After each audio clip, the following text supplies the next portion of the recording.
Maambukizi na mabadiliko ya homoni yanaweza kuathiri ubora wa mbegu zako.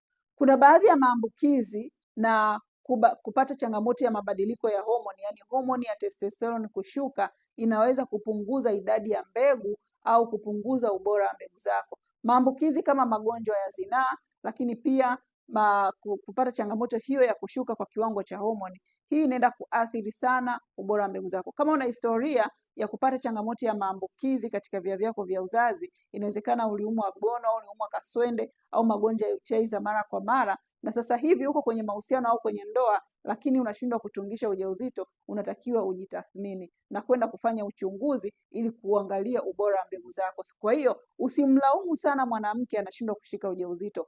Nendeni hospitali wote mkafanye vipimo, wewe na mke wako. Yeye angalie mfumo wa uzazi, kuangalia mayai yake, lakini pia kuangalia homoni zake na mirija, na wewe pia chunguza mbegu zako. Je, zinaweza kuwa na ubora au zina idadi ya mbegu za kutosha za kuweza kutungisha ujauzito? Sasa kama unapitia changamoto hii na inakutesa kwa muda mrefu, ushafanya vipimo lakini ukaambiwa una shida ya mbegu, hakikisha unanipigia simu ili niweze kukupa suluhisho. Na vile vile hakikisha unanifollow na like, una share na kucomment posti hii ili watu wengine waweze kujifunza zaidi.